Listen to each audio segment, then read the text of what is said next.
Could you help a lady out? And that's incredibly embarrassing. Go to Wales, fuck off London. What a... I've never really read anything like it.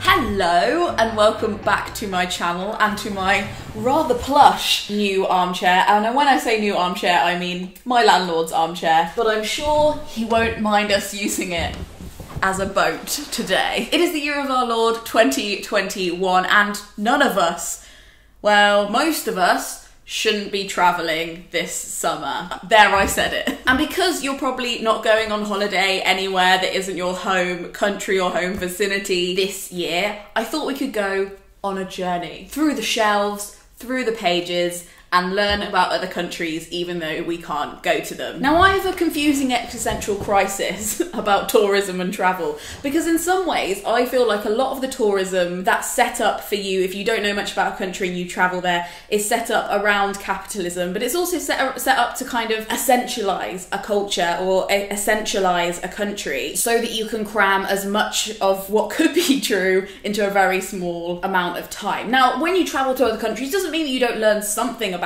them, but I think there is a different dimension when you read books set in other countries and details of the real things that can happen in those countries that gives you a sense of what it's really like to live in that other country rather than just be a tourist that's held at arm's length by the weird theatre of tourism. I'm so rude, I haven't introduced myself. Hi, if you haven't been here before, my name's Alina. I make videos about books, yes. I also make videos about how to have a more sustainable wardrobe and generally just some climate panic. Underlining climate panic for everything. So I'm also a really big fan of travelling in your armchair because if we do use planes, which I'm not never going to get on a plane again, but I think we really need to be flying towards meaningful experiences that actually engage with the people we're visiting and aren't just there so we can be in a slightly hotter temperature than our home country, you know? I feel like the future of aviation can be more meaningful. It will be slower, it'll be more rare, but maybe more beautiful as well. And reading books can give you a really big sense of the countries that you're really curious about and being able to like think about them more before you get there. Anyway, ramble over. I have been busy. Pandemic hobbies. I've been busy building a Google map of the books that I've read. This is what it looks like. I've put 12 pins on the map for 12 books I want to tell you about that I love from these countries. So I'd love for you to pop below and let me know what books you've read from countries that aren't your own and which ones you've loved so that we can all get some good recommendations. Because this is an imperfect list, of course. These are just books that I've been reading over the years and it's a really great excuse to talk to you about them because, again, I know that a lot of people can't get to bookshops and I miss browsing bookshops and finding weird books that the algorithm wouldn't necessarily suggest to me but are really cool. Without further ado, grab your passport, grab your rucksack, let's go.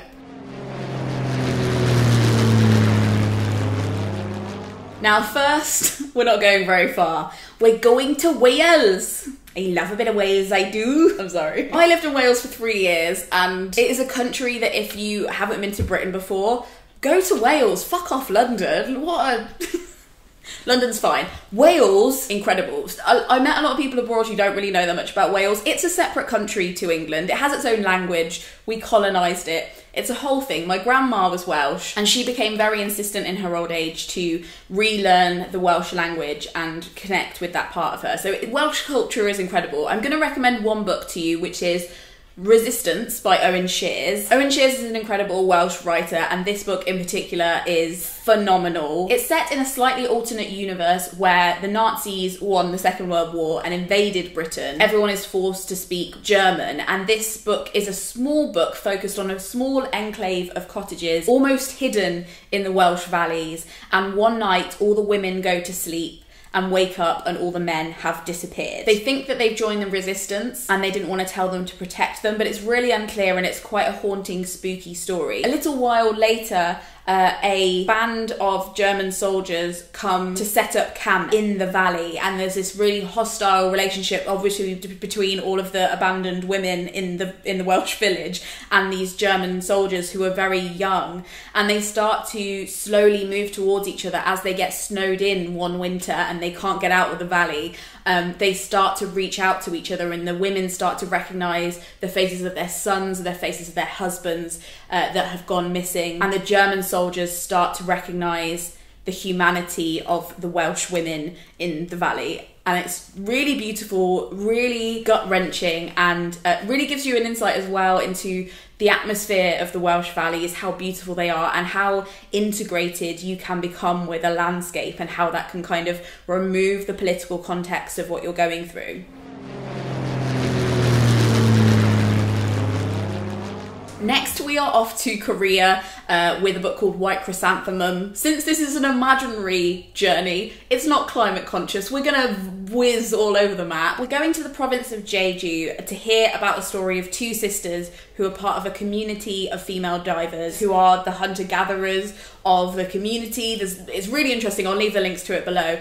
But this is about two sisters, one of whom is captured by a Japanese soldier, and their lives go in completely different directions. So it's a really good depiction of some of the horrifying stuff in Korean history, and it's a really good depiction of what it's like to be a woman during that time, and also leaves you with more questions that you can go and research about Korean history. It's an incredible book.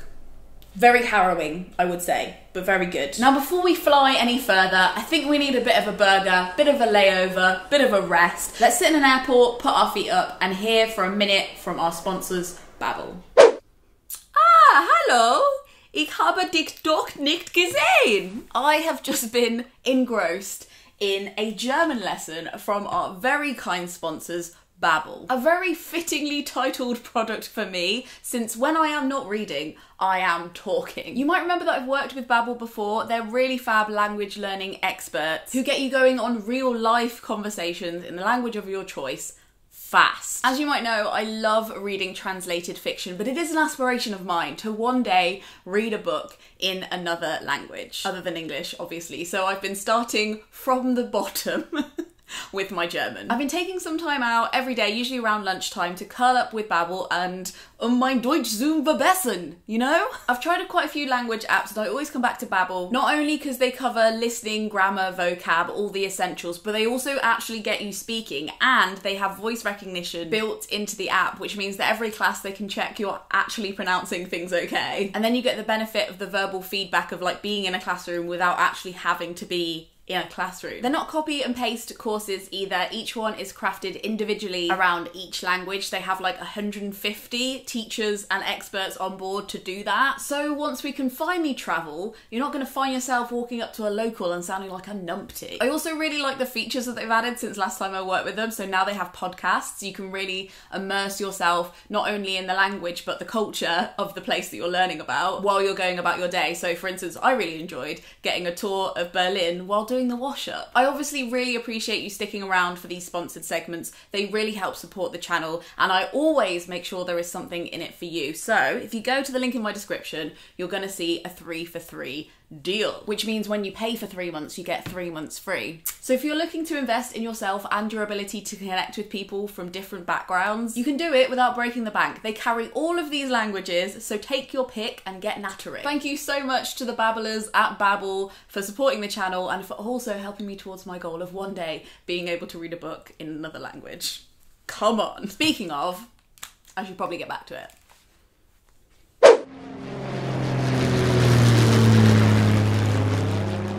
Next, we are off to Burundi, which is a country in Africa that, again, I haven't really heard talked about or written about very much. This is a book set in 1992 and follows a small boy who is caught in a horrible war. His dad is French, his mum is Rwandan, and it's about them living in this expat community and trying to keep the war out, trying to keep the unrest at bay, and how that war seeps into their house and into their lives. Gaël, Faye, who wrote the book, had a very, very similar experience. So it's not a memoir, but it is very similar to his own story. And he is now living in France as a French rapper. So you can also, after reading the book, go on Spotify and listen to some of his rap.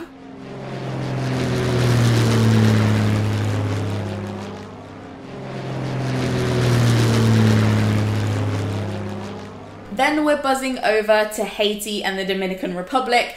These are the only two books that were kind of like quite close together, but I wanted to recommend them both, and I quite like the idea of recommending stuff from those two sides of the same island. Ayiti by Roxane is one I've talked about before, and I'll link that below, so I won't go on too much about it, but it's a beautiful collection of short stories by Roxane, who is an incredible non-fiction writer, but also apparently is completely bossing fiction. It's not fair. And I love this collection because it shows a very broad understanding of the Haitian diaspora experience and the kind of like deep-seated pain that's there, and also some really beautiful moments, and it's just so well written above anything else. And then in the Dominican Republic, Clap When You Land, Elizabeth Acevedo, A Poetry God, is a book about two sisters who don't know each other exist, and their dad dies in a plane crash between the Dominican Republic and the US, and it's about finding out about each other's families and having the courage to meet each other, and it's really engaging. I listened to the audiobook, which is read by the author, and obviously it's kind of written in this spoken verse kind of way, so I would really recommend, if you do read that, to listen to it in audiobook, but it's incredible. In Tokyo, we've got to stop off at the convenience store to meet the convenience store woman. This is such a sharp and cutting look at how women are forced to be cogs in the machine, whether that's cogs in the machine of the running of a business and like exchanging goods for labour, or exchanging your identity for being in a relationship and conforming to societal standards if you're a woman who doesn't want to work, and how those things are kind of similar, and the illusion of choice in where you become a cog is kind of interesting when you overlay them both and look at them together and be like, hang on a minute. So it's a really clever book, written from the perspective of a character who both knows exactly what's happening to her and has no idea what's happening to her, and it's a very haunting book that hasn't left me since I read it, and it's very short as well. If you're looking for a short one, it's a good one.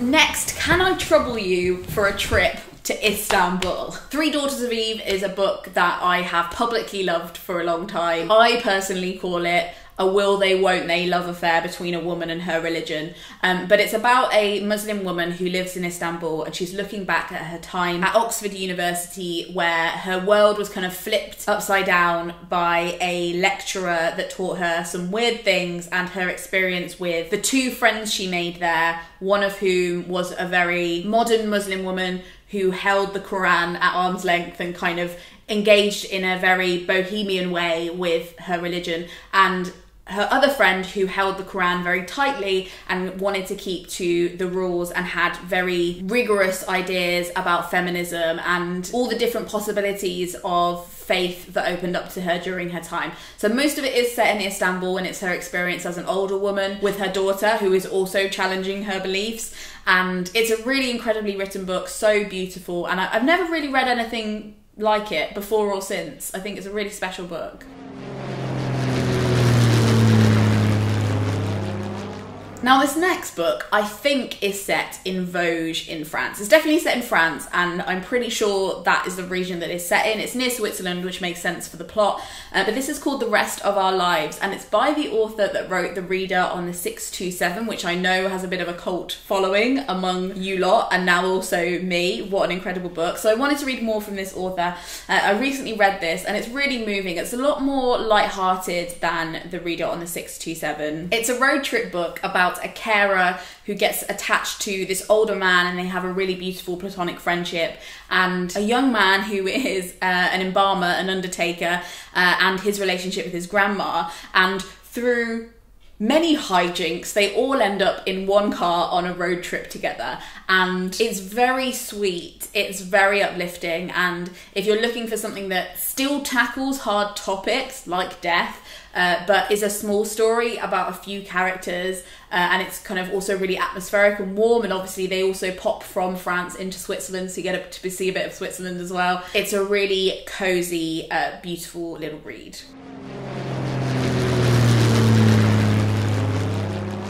Next, let's go up to Iceland to meet Sjon, who is an incredible Icelandic writer. This book is called Moonstone. I read this in a rush before flying to Iceland to meet him and interview him, and I would love to go back and reread it because it was just so well written. I actually felt like I needed more time to enjoy the simple prose of it. It's set in 1918 at a time of a big change, let's say, for Iceland, and it's told from the perspective of a 16-year-old boy who's in love with films and the new technologies of film and what it can do, and he gets swept up in his mind in this cinematic world. So it's definitely for film lovers, but also for lovers of history and also people who want to feel like they're in Iceland in 1918. But it's also kind of a pandemic book. The Spanish flu comes and it's no fun. So yeah, if you haven't read anything from Iceland before, this is a great place to start, and I want to read more Icelandic literature because I think it's so interesting. Next, we're off to Australia. Have you got a lighter? Too Much Lip is a book that I really recently read because I realised that I'd never read a book by an Indigenous Australian author. This one is incredible. It's about a woman who has been estranged from her family. She's queer, she's been in prison, and she returns to this fictional town of Durango to reconnect with her family reluctantly, and finds out that a lot of land that's sacred to their family needs protecting. There's a lot of stuff about how the modern interacts with the ancient when it comes to ancestry and stuff in this one, and it has like such a great wealth of characters. Like everybody in the family is so different and unique, and it's all about them putting aside their differences or not and trying to tackle the council about a new development being built on sacred, supposed to be protected land. Then I couldn't pass through Pakistan without talking about The Reluctant Fundamentalist by Mohsin Hamid. Mohsin Hamid is an amazing writer. I've read a lot of his books. This is the first one I read, and it's still the best one, in my opinion. It's a really eerie, one-sided conversation between a Pakistani professor who is addressing like an unnamed American tourist, and the whole story is told like in second person with him addressing this one silent man, and he tells the story of how he went to America, and then when 9/11 happened, how people started treating him differently and how that's skewed and affected his sense of self and the way he sees the world. There's never a dull moment in this book, and it's so cleverly written. I think Mohsin Hamid's a really clever writer. If you watch interviews with him, he talks about how he writes whole books and then puts them aside and tries to rewrite them from memory because he thinks that like the best parts of the book will stay with him. It's wild. But if you've never read a book set in Pakistan, then this is a really great one to start with. And then finally, we've got to talk about Along Petal of the Sea. When I was planning this book, I realised that I possibly have never read a book set in South America. That could not be true, and then when I said that to some of my patrons, they did remind me of one or two books that I've mentioned from people who have lived there, but nothing that's ever actually explicitly set in South America, and that's incredibly embarrassing. So I fixed that straight away. Maybe it's a journey of fixing it. I'll keep reading more from South America. And I guess like my auntie is Argentinian, so my cousins are Argentinian, my parents lived in South America for a long time, so maybe I just saw those books and was like, I know about South America when I fucking don't. Anyway, I went into a bookshop and I went up to the counter and I just explained my problem to the bookseller. I was like, Madam, I have a very embarrassing thing to admit. I have never read a book set in South America. Could you help a lady out? So she recommended me Isabel Allende, and I'm really glad she did because this was an incredible read. It's set kind of between Spain and Chile, and it's about a real boat called the Winnipeg that carried a huge community of people from Spain to Chile, and the Chilean people that received them when they got off the boat, and how their lives extrapolated from there. It follows like 2 or 3 characters really closely over their whole lives. So if you like books like Middlesex or White Teeth, where it follows like generations of people and like there's like 10 things that happen in one page, then this is a really great book for you. It's so atmospheric and written from a Chilean perspective is also really interesting when you're thinking about refugees. Isabel Allende actually based it on a real man she knew called Victor, and did a lot of research about that as a Chilean writer, like for trying to find out what it was like as a Spaniard to come over. And I'm really glad I did, and I think that's a good demonstration as well of why exercises like this, when maybe you want to like try and see what continents you've read books from, or like what countries you've never read a book from, and see where the blanks in your reading are. Like it's kind of like almost exciting to find those gaps, because you're like, oh wow, there's this whole thing that I've never read anything about. How exciting, let's begin.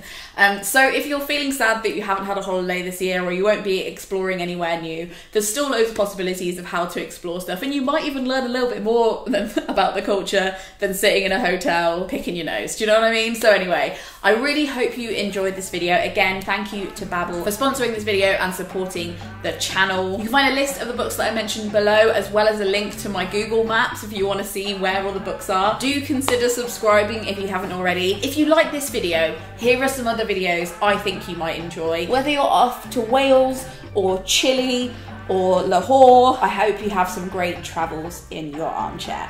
Frog snug out.